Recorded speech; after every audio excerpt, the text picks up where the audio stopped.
kami yang di surga, Tuhan Yesus, kami datang Bapa ke hadirat-Mu. Kami mengucap syukur, terima kasih Bapa untuk segala kebaikan-Mu sepanjang hari ini. Kami boleh sehat, kami boleh ada di tempat ini. Kami telah memuji Engkau, kami membesarkan nama-Mu. Kini saatnya Bapa, kami akan mendengar sebagian dari firman-Mu Bapa. Bapa, urapi hamba-Mu. Biar Tuhan, apa yang kami disampaikan boleh menjadi rema bagi setiap kami yang mendengar jemaat-Mu. Terima kasih Bapak. Kami serahkan Bapak jam berikut ini dalam pimpinan-Mu. Hanya di dalam nama Tuhan Yesus. Saya percaya, katakan amin. Haleluya. Kemudian bagi Tuhan kita. Shalom. Baik saudara, puji Tuhan. Tuhan masih beri kesempatan saya untuk memberitakan kabar baik tempat ini. Baik saudara, kita akan membuka Alkitab kita di dalam Markus 10 ayat 46 sampai 52. Kita buka Alkitab kita ya. Siapkan hati kita.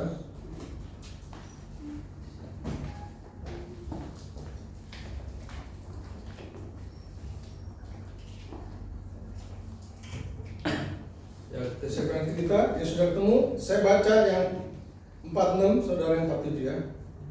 Lalu tibalah Yesus dan murid-muridnya di Yeriko. Dan ketika Yesus keluar dari Yeriko bersama-sama dengan murid-muridnya dan anak-anak dan orang banyak yang berbondong-bondong, ada seorang pengemis yang buta bernama Bartimeus, anak Timeus, duduk di pinggir jalan.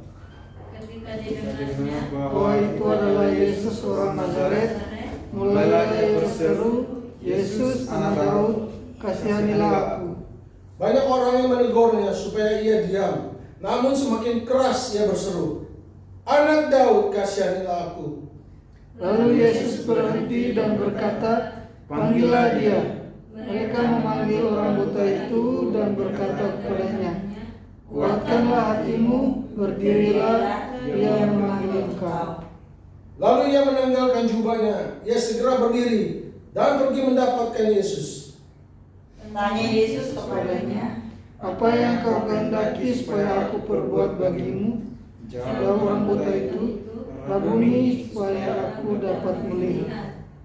Lalu kata Yesus kepadanya, "Pergilah, imanmu telah menyelamatkan engkau." Pada saat itu juga melihatlah ia. Lalu ia mengikuti Yesus dalam perjalanannya.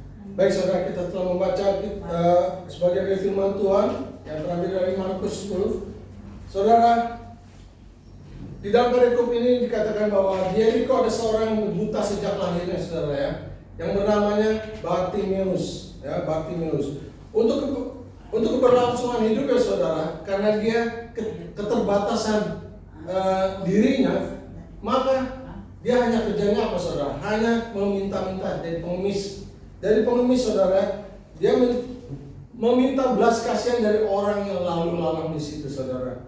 Bartimeus sering dipandang remeh, dipandang rendah. Biasa saudara, ketika orang seringkali kalau orang susah, ketika kita susah, ketika kita ada masalah, seringkali orang memandang kita remeh saudara. Ya, kita tidak seolah kita tidak diperhitungkan gitu saudara. Nah, di sini kita akan belajar saudara. Ada beberapa tindakan yang luar biasa yang dari Bartimeus ya, yang akan kita pelajari. Yang pertama yaitu di dalam Markus 10 ayat 46 sampai 48 saya bacakan.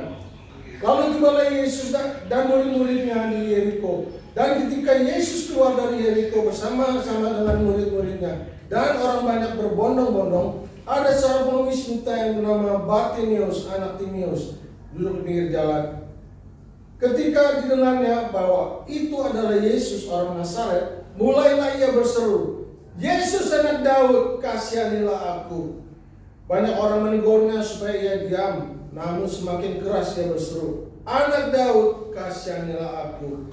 Jadi, saudara, banyak sekali orang yang menyia-nyiakan waktu dan kesempatan, saudara ya. Banyak orang sedang menyia-nyiakan waktu dan kesempatan. Seringkali orang sudah mendengar nama Yesus, seringkali kita sudah mengajak orang, "Ayo kita ke gereja, dengar firman." Seringkali orang tuh nganggap remeh gitu loh saudara ya. Kayaknya nggak penting. Tapi beda dengan Bartimeus saudara ya. Tidak demikian dengan Bartimeus. Bartimeus dia sudah sering mendengar nama Yesus yang berkuasa menyembuhkan segala penyakit. Ya. Walaupun dia belum pernah saudara berjumpa dengan Yesus, ya nggak? Kenapa? Karena mata buta. Ya. Dia terbatas. Dia hanya dengar kata orang, Yesus itu penyembuh. Ya. Dia bisa menyembuhkan segala penyakit.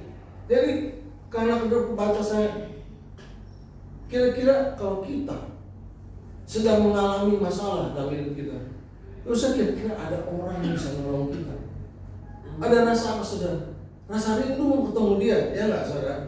Ada rasa ingin ketemu dia. Karena apa? Kita ingin sembuh, ya. Kita ingin sembuh, ya. Nah, Bartimeus di sini tidak menyia-nyiakan waktu dan kesempatan untuk berjumpa dengan Yesus, saudara. Yang menangkap waktunya Tuhan. Jadi yang pertama yaitu catch God's time, menangkap waktunya Tuhan, saudara. Ya, ada orang menyepelekan waktunya Tuhan, ya, dianggap remeh. Padahal kita butuh Yesus, ya, saudara.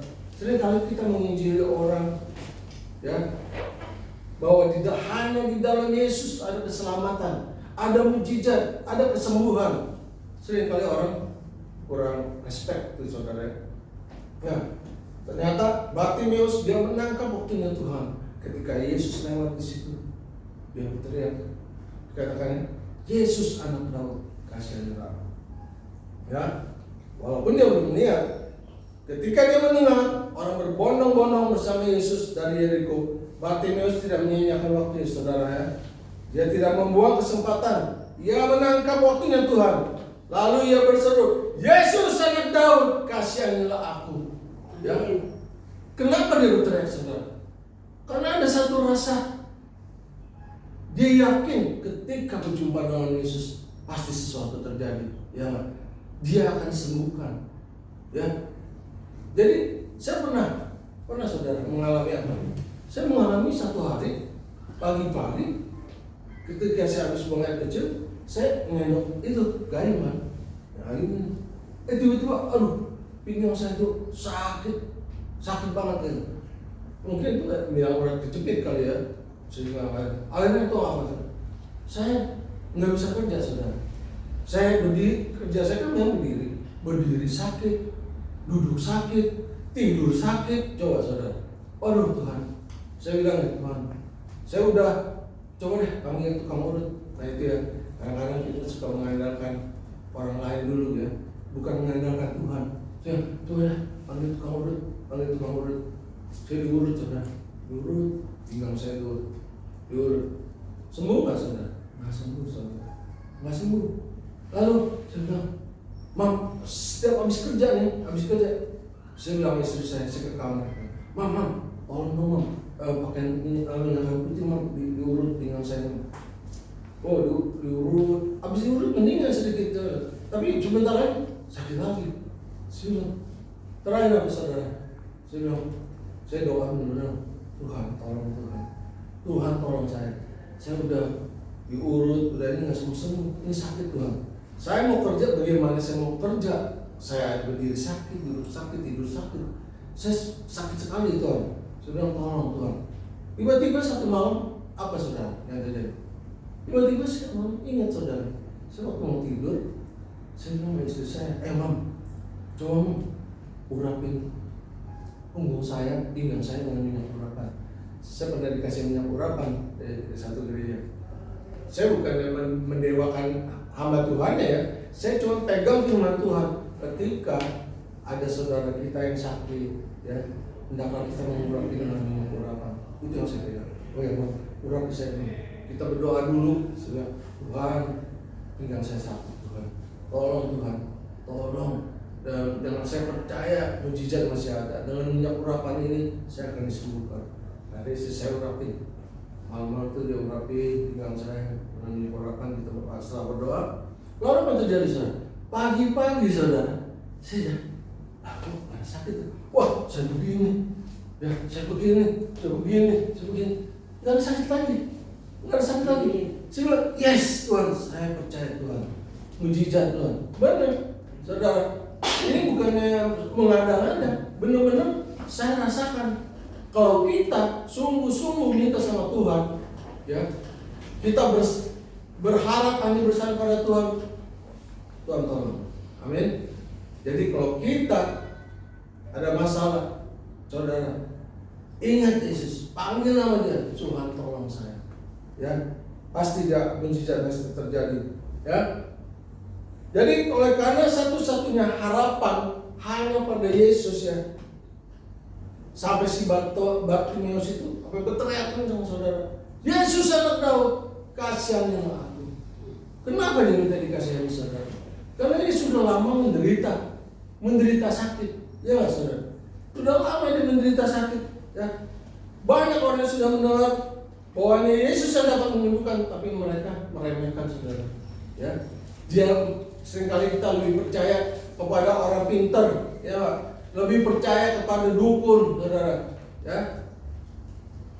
Nah, kita mendapat pelajaran dari Bartimeus ini bahwa kita harus mengandalkan Tuhan. Kita hanya harus berharap kepada Yesus. Ya. Oh, banyak orang menyanyiakan waktu dan kesempatan, ya. Mereka tidak mau berserah dan tidak mau mengaku bahwa orang berdosa butuh juru selamat. Ya, kita butuh juru selamat. Tapi Bartimeus keterbatasannya berteriak memanggil nama Yesus. Saudaraku yang dikasih Tuhan, banyak sekali hambatan, ya, hambatan kita untuk apa, saudara? Untuk datang kepada Yesus, ya. Untuk datang kepada Yesus banyak sekali. Kadang datang dari mana, saudara? Dari luar, dari teman, ya, dari lingkungan, bisa, ya, dan dari tradisi, ya.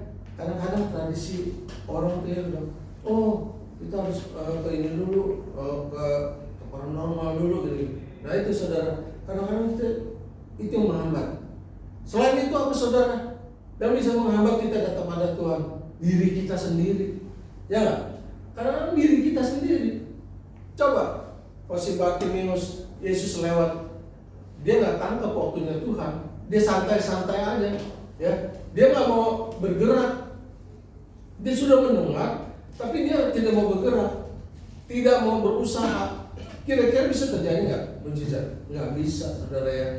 Kadang-kadang diri kita yang menghambat diri kita sendiri untuk mendapatkan satu kesembuhan mujizat dari Tuhan. Ya, jadi ketika kalau kita tidak menangkap waktunya Tuhan, istilah lewat, saudara. Ya, itu lewat. Ya, kita tidak akan mendapat apa-apa, saudara. Ya nggak? Ya, jadi hambatan itu bisa datang dari diri kita sendiri. Ya, diajak teman, yuk kita ibadah ke gereja. Enggak, gue lagi main nih, asik. Enggak, gue lagi dagang nih. So, jadi kadang-kadang kita berdoa, Tuhan berkati saya. Ya. Tuhan berkati kita. Akhirnya apa, saudara? Kita nggak sempat beribadah, ya nggak? Ya, waktunya ibadah kita tetap cari duit terus, cari duit. Nah, sehingga kita nggak ada waktu untuk beribadah. Tuhan udah berkati kita. Nah, jadi iblis tidak suka jika kita berubah. Ya, iblis nggak suka, saudara, nggak suka dia. Dia ingin kita tuh tetap pada kondisi kita yang terpuruk. Itu rencana iblis buat saudara dan saya. Tapi jadi semua itu tergantung respon kita, ya, saudara. Kita mau meresponinya nggak? Ketika ada orang mengajak kita memberitakan kabar baik, mau nggak kita merespon? Ya, kalau kita udah ke gereja yuk, kita dengar firman. Ya, kenapa kita harus dengar firman? Karena firman itu yang bisa mengubahkan hidup kita, yang mengubahkan pola pikir kita, ya. Iya, saudara. Dan tadinya kita rusak, ya, firman itu yang bisa membetulkan hidup kita, membetulkan jiwa kita, ya. Nah, kita harus dengar firman. Dalam kitab jadi Bartimeus ini mengajak kita bahwa benar-benar kita harus berharap hanya pada Tuhan saja, saudara, ya. Kita harus menangkap waktunya Tuhan. Jangan sia-siakan waktu dan kesempatan yang Tuhan berikan, saudara. Ya, jadi ketika ada orang, ya, mengajak kita, mendorong kita untuk beribadah, Ya, saya percaya di sini kita sudah meresponi ya. Kita yang ada di sini, kita sudah meresponi panggilan Tuhan. Ya, bersyukur, kita bersyukur. Tapi kita juga harus punya empati, belas kasih kepada orang yang di luar sana, agar mereka juga boleh datang ke tempat ini. Ya. Nah, di dalam Yesaya 55 ayat 6 dikatakan, carilah Tuhan selama Ia berkenan ditemui. Amin. Berserulah kepadanya selama Ia dekat. Jadi apa yang dilakukan Bartimeus ini benar, saudara. Dia melakukan Yesaya 55 ayat 6. Berserulah kepada Tuhan selama Ia berkenan ditemui, selama Ia dekat. Ya, dia sudah mendengar begitu dekat, lalu dia panggil namanya, Yesus anak Daud, kasihanilah aku. Jadi kita harus begitu, saudara. Tangkap waktunya Tuhan. Ada kesempatan tidak datang 2 kali, saudara, ya nggak? Ya, benar. Kesempatan itu tidak datang 2 kali. Nah, benar. Kita dikasih tugas nih sekarang ini. Memang kita tidak berapa banyak orang, ya. Tapi saya percaya Tuhan sudah menghargai apa yang kita perbuat, ya. Kita sudah menangkap waktunya Tuhan, ya. Apa yang Tuhan berikan tugas kita kerjakan. Lalu yang kedua, kenapa si Bartimeus ini, dengan apa yang kita bisa pelajari dari Bartimeus ini? Yang kedua adalah dia percaya kepada Yesus, trust in Jesus. Wah, luar biasa, saudara. Anak-anak, nah itu saudara, iman butuh trust, butuh kepercayaan. Bagaimana kita mau percaya, bagaimana kita mau datang pada Tuhan kok kita nggak yakin, nggak percaya? Ya, sudah banyak kita dengar, oh Yesus penyembuh, Yesus. Tapi masih banyak juga orang yang nggak mau datang. Ya, masih banyak juga orang yang cari dukun, saudara. Ya, jadi luar biasa. Paulus katakan di dalam suratnya kepada jemaat di Roma, dikatakan apa? Iman timbul dari pendengaran. Ya, iman timbul. Bartimeus sudah mendengar, saudara. Dia sudah mendengar dan dia juga bertindak. Ya, dia juga bertindak. Di dalam Roma 10:17 dikatakan, jadi iman timbul dari pendengaran dan pendengaran oleh firman Tuhan. Jadi bagaimana kita harus beriman, saudara? Kita harus dengan firman. Ya, kita harus baca itu Alkitab. Ya, surat cintanya Tuhan buat kita. Kita harus baca. Jadi kita tahu. Jadi kita punya. Setelah kita mendengar Tuhan katakan, kita beriman. Bagaimana kita mau beriman baca Alkitab? Ya enggak, ya. Ke gereja aja males. Ya, bagaimana kita mau punya iman? Nggak bisa, saudara. Ya, jadi kita harus banyak dengan firman Tuhan. Bartimeus sering mendengar nama Yesus dan mujizat yang dibuatnya, walaupun ia belum pernah melihat, yang saudara, kata Bartimeus. Lalu ketika dia percaya, ketika Yesus lewat di sana, dia memanggil namanya, Yesus anak Daud, kasihanilah aku. Lalu apa yang dia dilakukan, saudara? Dia tanggalkan jubahnya, saudara, ya. Begitu, dia panggil sekali, kurang dengar, ya. Terus ketika dia panggil lagi, langsung ditanggalkan jubahnya, saudara. Dia ditanggalkan jubahnya, lalu dia apa? Jubah itu lambang apa, saudara? Lambang manusia lamanya, saudara, ya. Manusia lama dari si Bartimeus, ya. Lambang manusia lama dari Bartimeus. Karena jubahnya digunakan untuk apa, saudara? Biasanya orang kalau mau mengemis gitu, saudara, bajunya dicopeng-capingin gitu kan, supaya apa, saudara? Orang berbelas kasihan, ya. Nah, dulu mentalnya begitu, saudara, ya. Mental Bartimeus begitu. Gue pakai baju yang lusuh aja deh. Emang gue punya ini doangan. Biar orang berbelas kasihan sama saya. Dia duduk di emperan dengan baju yang compang-camping. Tapi ketika dia bertemu dengan Yesus, ditanggalkan jubahnya, saudara. Tanggalkan jubah, manusia lamanya tinggalkan. Dia mau apa, saudara? Mau ada perubahan hidupnya. Dia yakin kalau dia bertemu Yesus, akan sesuatu pasti terjadi. Amin. Nah, jadi Bartimeus menanggalkan bajunya. Mata rohani mendorong dia, saudara. ketika dia tanggalkan mata rendong dia udah sekali dia udah panggil nama Yesus, tapi mungkin nggak kedengaran karena orang banyak. Lalu dia tanggalkan bani, lalu dia panggil lagi, Yesus anak Daud, kasihanilah aku. Wah, begitu panggil 2 kali, Yesus mendengar ya. Yesus mendengar dia. Lalu apa yang Tuhan katakan? Panggil orang itu, ya, panggil orang itu, mari, ya. Lalu di dalam Markus 10 ayat 49-52 dikatakan, lalu Yesus berhenti dan berkata, panggillah dia. Mereka memanggil orang buta itu dan berkata kepadanya, kuatkan hatimu, berdirilah, ia memanggil engkau. Ya. Jadi Yesus menyuruh muridnya ketika dia mendengar, Yesus anak Daud, kasihanilah aku. Disuruh muridnya panggil orang itu yang memanggil nama Yesus. Lalu dia dibawa saudara, dibawa ke sana. Nah, dia menaruh jubahnya. Lalu apa saudara? Yang 52 ayat 52 dikatakan, lalu kata Yesus kepadanya, yang 51 dikatakan, tanya Yesus padanya, apa yang kau kehendaki supaya aku perbuat? Jawab orang buta ini, Rabuni, supaya aku dapat melihat.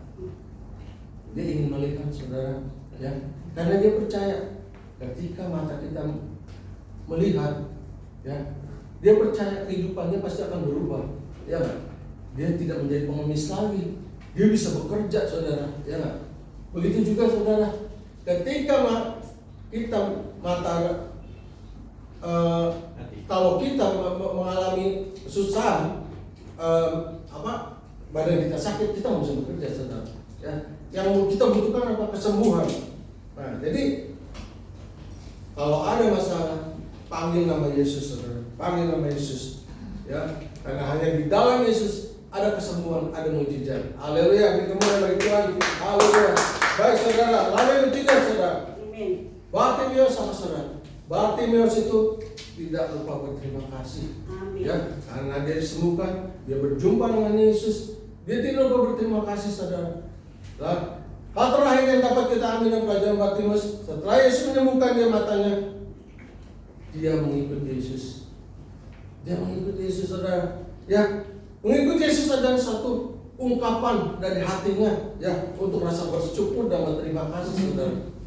Ya, memang dia tidak mengucapkan terima kasih, tapi dengan tindakannya, ya, dengan apa yang dia perbuat, dia mengikuti Yesus. Dia mengikuti Yesus. Dia ingin melayani Yesus. Ya, Bartimeus mau menyerahkan seluruh hidupnya, saudara, seluruh hidupnya kepada Yesus. Dia ingin mengabdikan seluruh hidupnya untuk mengikuti Yesus.